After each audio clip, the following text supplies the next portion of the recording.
Hello family, চলে আসলাম আবার একটা নতুন রেসিপি নিয়ে। আজকের রেসিপিটা হয়েছে পটল পোস্ত। সেজন্য আমি কয়েকটা পটল নিয়ে ভালো করে ছুলে নিয়েছি। ছুলে নেওয়ার পরে আমি এখানে বসিয়ে দিয়েছি সিদ্ধ হওয়ার জন্য। এখানে আমি 5 মিনিট সিদ্ধ করে নেব। তারপর যতক্ষণে সিদ্ধ হবে ততক্ষণে আমি এখানে নিয়ে নিয়েছি 3 চামচ সর্ষে, 1.5 চামচ পোস্ত।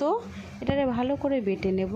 অবশ্যই বাটার সময় মনে রাখবেন এর মধ্যে একটু লবণ অ্যাড করবেন, নাহলে সর্ষেতে একটু তিতো তিতো ভাব চলে আসবে।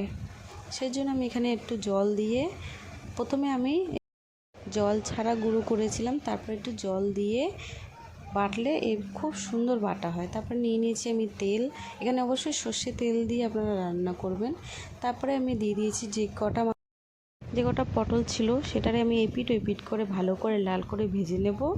তারপরে আমি ওই তেলের মধ্যে দিয়ে দিচ্ছি কয়েকটা পোস্ত দেওয়ার পরে আমি ভালো করে এই মশলাটারে দিয়ে ভালো করে নাড়াচাড়া দিয়ে দেবো, যেহেতু নিচে না লেগে যায়। তারপরে আমি এর মধ্যে দিয়ে দিচ্ছি জল। দেখেন, আপনাদের সাথে কথা বলতে বলতে অনেকটা আমার রান্না এগিয়ে গেছে।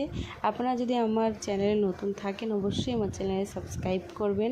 আমার রেসিপিটা কেমন লেগেছে অবশ্যই আমার কমেন্টে জানাবেন, লাইক করতে ভুলবেন না। তারপরে আমি এর মধ্যে দিয়ে দিয়েছি 1/2 চামচ হলুদ, স্বাদ মতো লবণ। দেওয়ার পরে আমি এটা ভালো করে নাড়াচাড়া দিয়ে দিয়েছি। দেখবেন এটা যে নিচে না লেগে যায়, নিচে লেগে গেলে কিন্তু পোড়া পোড়া একটা গন্ধ চলে আসবে। তারপরে আমি দিয়ে দিয়েছি অল্প জল দেওয়ার পরে আমি বারবার নাড়াচাড়া দিয়ে দিয়েছি যেহেতু নিচে না লেগে যায়। তারপরে আমি এর মধ্যে একে একে অ্যাড করে দেব পটল। আপনারা দেখেন আপনাদের স্বাদের আপনাদের যতটা গ্রেভি দরকার ততটাই দেবেন। আমার যেহেতু পটল একটু বেশি ছিল বলে আমি একটু গ্রেভিটা বেশি দিয়েছি। তারপরে দেখেন আমি একে একে সব পটল দিয়ে দিয়েছি। দেওয়ার পরে আমি অনেকটা সময় 5 মিনিট ফুটিয়ে নিয়েছি।